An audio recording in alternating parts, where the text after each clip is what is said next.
আমাদের তো আসলে প্রকৃতপক্ষে যদি ঈমান থাকতো তাহলে ঈমানদারের সমাজ তো এরকম হয় না। বাজারে হামলা, লুটপাট, দোকান লুটপাট, মানুষ কিন্তু আতঙ্কিত, ভীত সন্ত্রস্ত। চাঁদাবাজের অত্যাচারে বিভিন্ন জায়গায় চাঁদা হচ্ছে, বিভিন্ন ব্যবসা বাণিজ্যের কারণে সিন্ডিকেট কায়েম হয়েছে।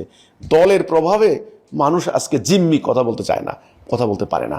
আমরা নামাজ পড়ি, রোজা রাখি, হজ করি, কিন্তু ঈমান নাই, কলেমা তাওহীদের উপর ঈমান নাই। তাওহীদের কথা হলো আল্লাহর হুকুম ছাড়া কারো হুকুম মানি না, লা ইলাহা ইল্লাল্লাহ মুহাম্মাদুর রাসূলুল্লাহ। এ কথার মধ্যে আমরা আসতে হবে। বিসমিল্লাহির রহমানির রহিম, আলহামদুলিল্লাহি রাব্বিল আলামিন। আজকের একটি গুরুত্বপূর্ণ বিষয় নিয়ে আমাদের এলাকার সর্বসাধারণ মানুষের প্রতি আমার স্বনির্বন্ধ একটি অনুরোধ এবং আমার কিছু কথা। সম্মানিত এলাকাবাসী, নানান কারণে আমি আপনাদের সামনে সরাসরি আমার যাওয়ার সুযোগ হচ্ছে না, নানান কারণে। যেহেতু এখন সোশ্যাল মিডিয়ার এই যুগে প্রায় প্রত্যেকের হাতেই কোনো না কোনো মোবাইল সেট আছে, মোবাইল ফোন আছে। সেই মোবাইল ফোনের মাধ্যমে মানুষ নানান ধরনের তথ্য পাচ্ছেন। আমি আশা করব আমার এই কথাগুলি আমাদের এলাকার সাধারণ মানুষজন যারা আছেন তারা শোনার চেষ্টা করবেন। আমি জানি না কয়জন মনোযোগ দিয়ে আমার কথাগুলি শুনবেন, তো আমি অল্প কিছু কথা বলার চেষ্টা করছি। সম্মানিত এলাকাবাসী, আপনারা জানেন যে বাংলাদেশ একটি স্বাধীন সার্বভৌম শাসনতান্ত্রিক রাষ্ট্র। এই রাষ্ট্রে আইনসম্মত উপায়ে প্রত্যেকটা নাগরিক তাদের কথা বলতে পারে, সংগঠন করতে পারে, বক্তব্য দিতে পারে, মতামত প্রকাশ করতে পারে। এটা হলো একজন নাগরিকের মানবাধিকার, বাক স্বাধীনতার অধিকার, আইনের শাসনের যে অধিকার, সেই অধিকার, এক কথা তার মানবাধিকার, এটা সে দিতে পারে। আপনারা জানেন যে আমরা অরাজনৈতিক আন্দোলন হিজবুত তাওহীদ, এই আন্দোলনটি আজকে 30 বছরের উপরে বাংলাদেশে সাধারণ মানুষের কাছে ইসলামের প্রকৃত আদর্শ তুলে ধরার জন্য কাজ করে যাচ্ছে। আপনারা জানেন যে আমরা কোনো রাজনৈতিক কর্মকাণ্ডের সঙ্গে সম্পৃক্ত নই। কত নির্বাচন গেল এ পর্যন্ত, কেউ বলতে পারবে না আমরা কোনো নির্বাচনে অংশগ্রহণ করেছি। মানে আসলে আমরা রাজনৈতিক কর্মকাণ্ডের মধ্যে নাই। এক, দুই, আমরা এই আন্দোলনের কাজ করতে গিয়ে কারো কাছ থেকে টাকা নিয়েছি এমন ধরনের কোনো নজির, কোনো রেকর্ড নাই। আমরা নিঃস্বার্থভাবে নিজেদের পকেটের টাকা খরচ করে, হালাল উপায়ে উপার্জন করে আমরা এই আন্দোলনের কাজ করি।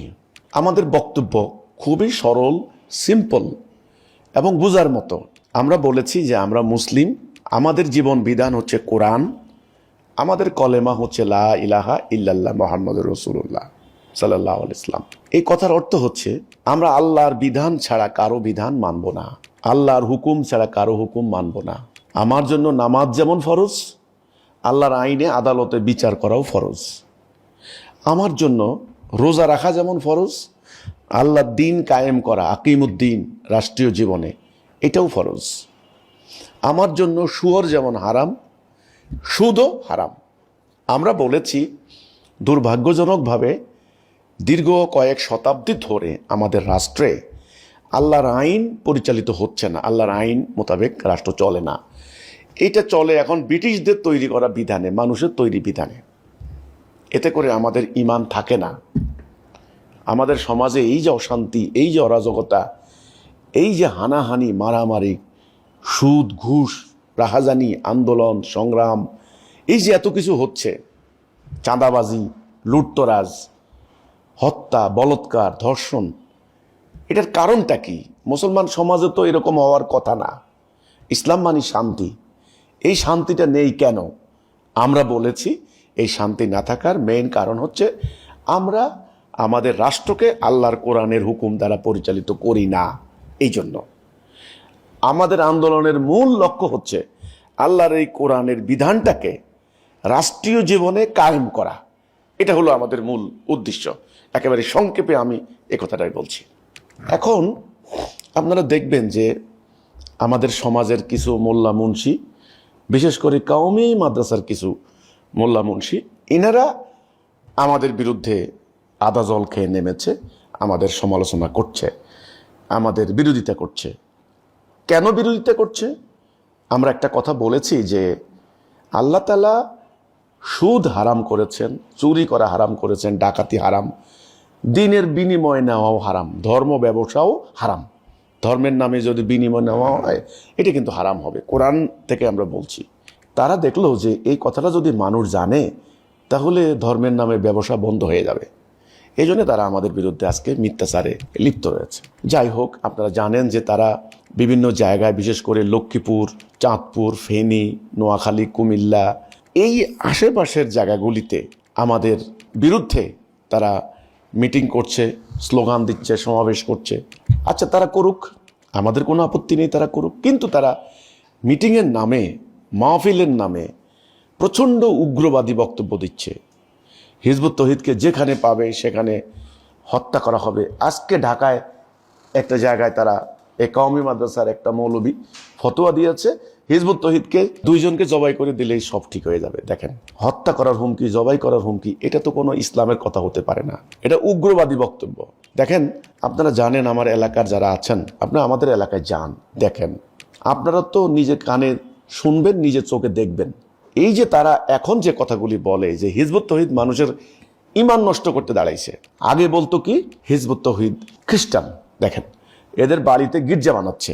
এই যে মিথ্যা কথাটা বলে তারা 2016 সালে ব্যাপক গুজব রটনা করে দিয়ে সাধারণ ধর্মপ্রাণ মুসল্লিদেরকে খেপিয়ে দিয়ে তারা আমাদের বাড়ি হামলা করেছে, লুটপাট করেছে, 2 জন সদস্যকে প্রকাশ্য জবাই করে হত্যা করেছে, সমগ্র বাড়িঘর আগুন দিয়ে জ্বালিয়ে দিয়েছে, লুটপাট করেছে, বাড়িতে থাকা নারী শিশুদেরকে আহত, কুপিয়ে রক্তাক্ত বিকলাঙ্গ করেছে। সেই ঘটনায় মামলা হয়েছে। দেখেন, মামলাটারে কি করলো, রাজনৈতিকভাবে ব্যবহার করেছে গত আওয়ামী লীগ সরকার। আমরা কিন্তু বিচার পাইনি। অনেক নিরপরাধ মানুষ এই মামলায় কষ্ট পেয়েছেন। মাঝখান দিয়ে আমাদেরকে বদনাম করেছেন যে হিজবুত তৌহিদ আমাদেরকে মামলা দিয়েছে, আমাদেরকে কষ্ট দিচ্ছে, কিন্তু আসলে আমরা তাদের নামও চিনি না, জানিও না। এই যে একটা ঘটনা ঘটাইয়া এই মোল্লা মুন্সি, কিছু হুজুর মোল্লা মুন্সি, তাদেরকে কিন্তু আর খুঁজে কিন্তু পাওয়া যায় না। 2009 সালে একবার তারা হামলা চালাইয়া 8টা বাড়ি আগুন দিয়ে জ্বালাই দিছে, আমাদের বাড়ি সোনাইমুড়ি, চাষিরহাটে। আচ্ছা, 2003 সালেও কিন্তু হামলা করছে। এখন তারপরে কি হলো দেখেন, এরপরে আমাদের এলাকায় সাধারণ জনগণ সাক্ষী, সবাই জানে, আমরা কিন্তু কাউকে হামলা করি নাই, আমরা উস্কানি দেই নাই। আমরা এলাকার উন্নয়ন কর্মকাণ্ডে হাত দিয়েছি। আমাদের এখানে যোগাযোগ ব্যবস্থা ছিল না, ভালো বিদ্যুতের লাইন ছিল না, শিক্ষা ব্যবস্থা ছিল না, আপনার হলো হাসপাতাল ছিল না, কোনো ধরনের ফ্যাক্টরি ইন্ডাস্ট্রি বলতে যা বোঝায় গ্রামীণ অর্থনীতি, ভিলেজ ইকোনমি বলতে যেটা বোঝায় সেটা কিন্তু ছিল না। আমরা কষ্ট করে, পরিশ্রম করে, আমাদের সদস্যরা দিন রাত খেটে আমরা আমাদের এলাকায় মোটামুটি একটা উন্নয়নশীল একটা এলাকা তৈরি করেছি। এখানে এখন হাজার হাজার লোকের কর্মসংস্থান। আপনি যদি আমাদের চাষিরহাট এলাকায় যান, দেখবেন সেখানে যোগাযোগ ব্যবস্থা খুবই সুন্দর, সেখানে হাসপাতাল আছে, সেখানে স্কুল আছে, একটা হাই স্কুল আছে। সেখানে আগে মানে মাদক নিয়ে অনেক গন্ডগোল হইতো, আমাদের কর্মপ্রচেষ্টায় এখন অনেকটাই মাদকতা থেকে মুক্ত, অনেকটাই।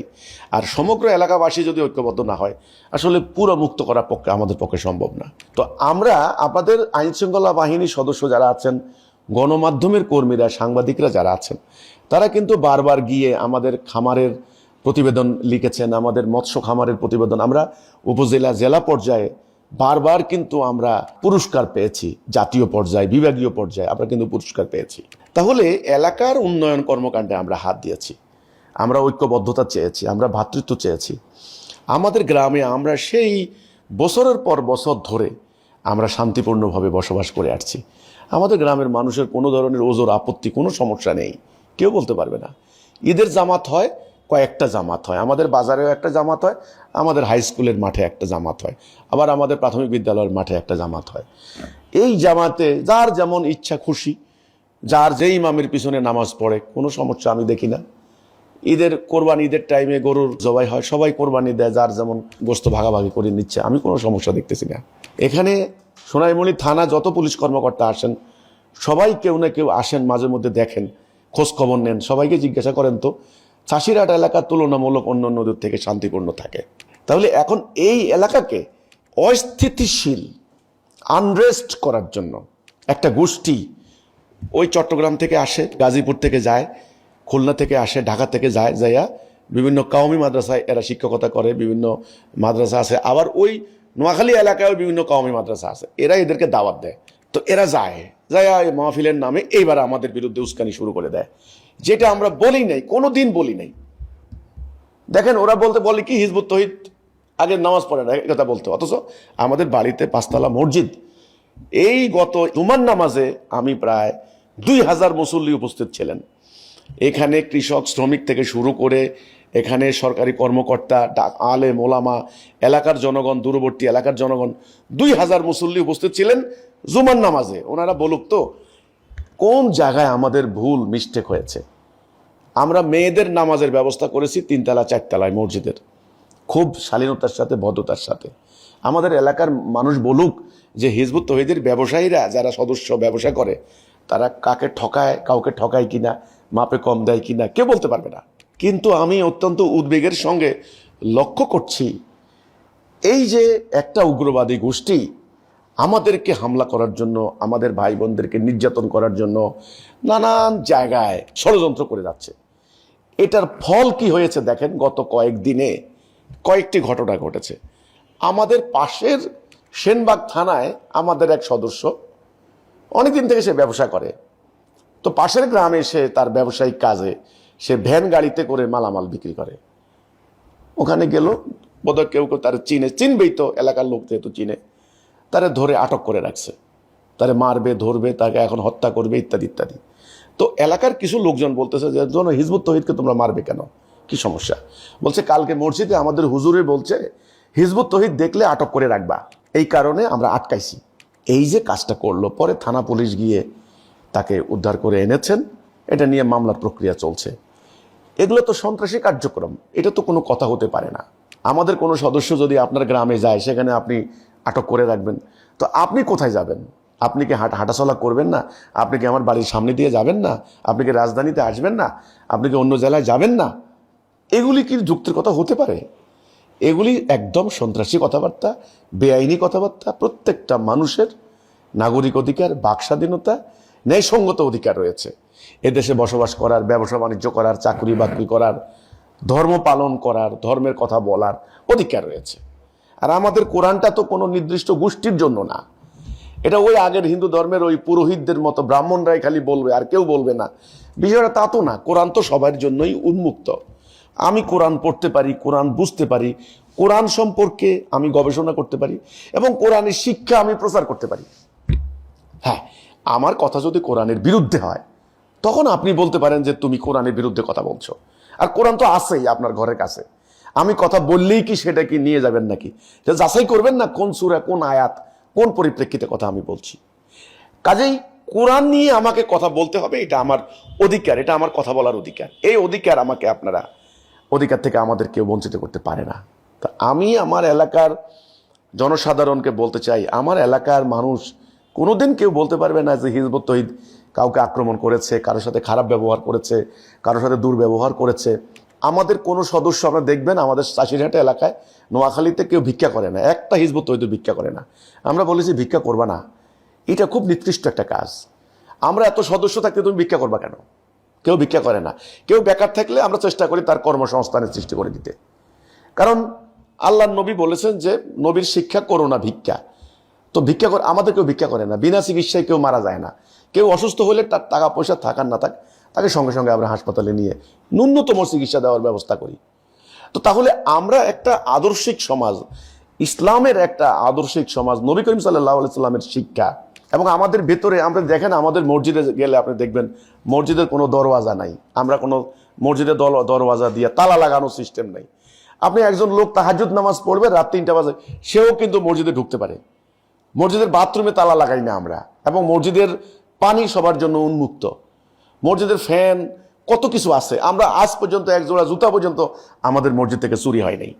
সেখানে 5 ওয়াক্ত আজান হচ্ছে, নামাজ হচ্ছে। কিন্তু একটা গোষ্ঠী আমাদের বিরুদ্ধে প্রচার চালাচ্ছে কি, এরা মানুষের ঈমান নষ্ট করতে দাঁড়াইছে। মানুষের ঈমান নষ্ট করিয়া লায়ের, নোয়াখালীর ভাষায় বলে মানুষের ঈমান নষ্ট করিয়া লায়ের। আরে ভাই, এই কথা তো বললে হবে না। কিভাবে ঈমান নষ্ট করলাম, কোন জায়গায় কোন কথা ঈমান নষ্ট করলাম? আমরা বলেছি তো, আমাদের তো আসলে প্রকৃতপক্ষে যদি ঈমান থাকতো তাহলে ঈমানদারের সমাজ তো এরকম হয় না। আমরা নামাজ পড়ি, রোজা রাখি, হজ করি, কিন্তু ঈমান নাই, কলেমা তাওহীদের উপর ঈমান নাই। তাওহীদের কথা হলো আল্লাহর হুকুম ছাড়া কারো হুকুম মানি না, লা ইলাহা ইল্লাল্লাহ মুহাম্মাদুর রাসূলুল্লাহ। এ কথার মধ্যে আমরা আসতে হবে, এ কথাটা আমরা বলেছি। তো আমি আমার এলাকার সাধারণ ধর্মপ্রাণ মানুষদেরকে বলতে চাই, আমরা লক্ষ্য করছি, পর্যবেক্ষণ করছি, অবলোকন করছি সেই উগ্রবাদী গোষ্ঠী যারা 2009 সালে হামলা চালিয়েছে, 16 সালে আমাদের বাড়ি কেন্দ্র করে অরাজকতা করেছে, আবারও তারা একটা ষড়যন্ত্র করছে, মিথ্যাচার করছে। তাদের এই ষড়যন্ত্র, মিথ্যাচার, গুজব আর এই উস্কানিতে বিভিন্ন জায়গায় আমাদের সদস্যরা বিক্ষিপ্তভাবে, বিচ্ছিন্নভাবে জুলুমের শিকার হচ্ছেন, আক্রান্ত হচ্ছেন। এটা অন্যায় হচ্ছে, এটা মানবাধিকার লঙ্ঘন হচ্ছে। আমি সাধারণ ধর্মপ্রাণ মুসলমানদেরকে বলতে চাই, একটা সংগঠনের সদস্যদেরকে যদি এভাবে বছরকে বছর একটা শ্রেণী আর কি, এরা যদি মারে, নিপীড়ন করে, নির্যাতন করে, হ্যাঁ, তাদেরকে হত্যা করে, তাদেরকে আক্রমণ করে, অর্থাৎ নির্যাতন করতে করতে করতে করতে তখন নির্যাতিত জনগোষ্ঠী তখন প্রতিরোধ করতে দাঁড়ায়, ওইটা হয় ভয়ঙ্কর হয়, কিন্তু তখন তাদের দেওয়ালে কিন্তু পিঠ থেকে যায়। এটা তাদেরও একটা মানবাধিকার। তো নির্যাতন নিপীড়নের একটা শেষ আছে, একটা সীমা আছে, একটা জায়গা আছে, ওই পর্যন্ত ধৈর্য ধরার কথা আল্লাহ কোরআনে বলেছেন। আমরা আল্লাহর আদেশ মান্য করে আমরা ধৈর্য ধরছি। এই জন্য আমি আমার এলাকার নোয়াখালী, লক্ষ্মীপুর, চাঁদপুর, সোনাইমণি এই এলাকার লোকজন যারা আছেন, আমার এই বক্তব্য যারা শুনছেন, আমি আপনাদেরকে সনির্বন্ধ অনুরোধ করব, আজকাল তো ফেসবুকে কোনো কথা বললে গালাগালি, শুধু কথা নয় বার্তা নয়, শুধু গালি আর গালি। আর সোশ্যাল মিডিয়া দেখলাম আমার বিরুদ্ধে তারা এআই ব্যবহার করে ফটোকার্ড তৈরি করে জঘন্য অশ্লীল মিথ্যা অপপ্রচার চালাচ্ছে, যেটা আমরা বলি নাই কখনো সেটা। আর সাধারণ অনেক মানুষ কিন্তু আমাদের সম্পর্কে জানেন না ভালো করে, আমাদের বাড়িতে আসেন নাই, আমাদের মসজিদ দেখেন নাই, আমাদের উন্নয়ন প্রকল্প দেখেন নাই, না দেখে তারা ওই তৃতীয় পক্ষের কথা বিশ্বাস করে তারা প্রভাবিত হচ্ছেন। তা আমি আমাদের এলাকার সাধারণ তরুণদেরকে বলতে চাই, ধর্মপ্রাণ মুসলমান সবাইকে বলতে চাই যে দেখুন, আমরা আল্লাহর কোরআনের বিধান প্রতিষ্ঠা করতে দাঁড়াইছি। আমরা কোনো অন্যায় করি নাই, কোনো আইন ভঙ্গ করি নাই। আল্লাহ রসুল যেই সমাজটা কায়েম করেছেন, সেই সমাজ কায়েম করার জন্য আমাদের এই সংগ্রাম। আমাদের হিজবুত তওহীদ আন্দোলনে যারা আসে, সাইন করে, ঐক্যবদ্ধ হয়, তারা কতগুলি শপথ করতে হয়, যেন কোনো রাজনীতি করতে পারবে না, কোনো অবৈধ অস্ত্রের সংস্পর্শে যাইতে পারবে না, তারপরে দিনে দাওয়াত দিয়ে কারো কাছ থেকে টাকা খাইতে পারবে না, এরপরে তুমি অবৈধ উপায়ে রুজি করতে পারবে না। এই নিয়মগুলি আমাদের এখানে মান্য করতে হয় আমাদের আন্দোলনে যোগ দিতে হইলে। তো কাজে আপনারা যারা এই যে মিথ্যা কথাগুলি বলে আমাদের আত্মীয় স্বজন যারা আছে তাদেরকেও পর্যন্ত হয়রানি করা হচ্ছে, এটা তো আমি মনে করি এটা আমাদেরকে আদর্শিকভাবে মোকাবেলা করতে ব্যর্থ হয়ে এই যে উগ্রবাদের পথ, সন্ত্রাসের পথ বেছে নেওয়া হচ্ছে, এটা আমাদের মানবাধিকার লঙ্ঘন হচ্ছে, এটা অন্যায় হচ্ছে। আমি সর্বসাধারণ ধর্মপ্রাণ মানুষ যারা আছেন, আমি আপনাদেরকে বলতে চাই, ইদানিং রাজনীতির কারণে, রাজনীতির রেষারেষির কারণে পাড়ায় পাড়ায়, মহল্লায় মহল্লায় সরকারি দল, বিরোধী দল, এই দল ওই দল, মারামারি, খুনাখুনি, বাজারে হামলা, লুটপাট, দোকান লুটপাট, মানুষ কিন্তু আতঙ্কিত, ভীত সন্ত্রস্ত। চাঁদাবাজের অত্যাচারে বিভিন্ন জায়গায় চাঁদা হচ্ছে, বিভিন্ন ব্যবসা বাণিজ্যের দ্বারা কারণে সিন্ডিকেট কায়েম হয়েছে। দলের প্রভাবে মানুষ আজকে জিম্মি, কথা বলতে চায় না, কথা বলতে পারে না। তো এখন এমত অবস্থায় যদি এই উগ্রবাদী গোষ্ঠী কোনো ধরনের মিথ্যাচার করে, আপনাদের তরুণদেরকে, আপনাদের ইয়াং জেনারেশনকে আপনারা পুরো ব্যাপারটা বুঝাবেন, আমাদের সম্পর্কে না জেনে যেন কোনো গুজবে কান না দেয়, কোনো অনৈতিক বেআইনি সন্ত্রাসী কর্মকাণ্ডে তারা যেন লিপ্ত না হয়, আমাদের সদস্যদের উপরে তারা যেন অন্যায়ভাবে আক্রমণ না করে, তারা যেন হামলা না করে, জুলুম না করে। স্বাভাবিকভাবে আক্রান্ত হলে আমরা আইনের কাছে যাই, আমরা মামলা করি, একটা ঘটনা ঘটবে, সেখানে মামলা হবে, দেখা যাচ্ছে মামলা হতে গেলে নানান দিক থেকে মানুষ আরও ব্যাপকভাবে ক্ষতিগ্রস্ত হয়। তো কেন এই ধরনের সৃষ্টি হবে পরিস্থিতি? আমরা শান্তিপূর্ণভাবে আমাদের সমাজে আমরা আল্লাহর দ্বীনের কথা বলতে চাই, আল্লাহর দ্বীন কায়েম করতে চাই। আমাদের বাড়িতে আসুন, দেখুন, আমাদের মসজিদ দেখুন, আমাদের বক্তব্য শুনুন, ইউটিউব, ফেসবুকে আমার বক্তব্য আছে, সেগুলো দেখুন। আমি আবারও বলছি, আমাদের বিরুদ্ধে একটা ধর্ম ব্যবসায়ী উগ্রবাদী গোষ্ঠী প্রচণ্ড অপপ্রচার চালাচ্ছে, ষড়যন্ত্র করছে, মিথ্যাচার করছে। তাদের এই ষড়যন্ত্রে, তাদের এই মিথ্যাচারে আপনারা প্রভাবিত হবেন না, আমি আপনাদেরকে সনির্বন্ধ অনুরোধ করব। আমাদের কথা যদি ভুল ভ্রান্তি থাকে তাহলে আপনারা বলেন, আমরা সেগুলোকে সংশোধন করব। তো এই হলো কথাটা। নিজের কানে শুনুন, নিজের চোখে দেখুন, নিজের জ্ঞান দিয়ে যাচাই করুন কোনটা সত্য কোনটা মিথ্যা। আল্লাহ তাআলা সকল মিথ্যা গুজব, সকল মব সন্ত্রাস থেকে আমাদের সমাজকে আল্লাহ যেন হেফাজত করে, আমাদের ধর্মপ্রাণ মুসলমানদেরকে যেন আল্লাহ হেফাজত করে। আল্লাহ হাফেজ। সালামু আলাইকুম ওয়া রাহমাতুল্লাহি ওয়া বারাকাতুহু।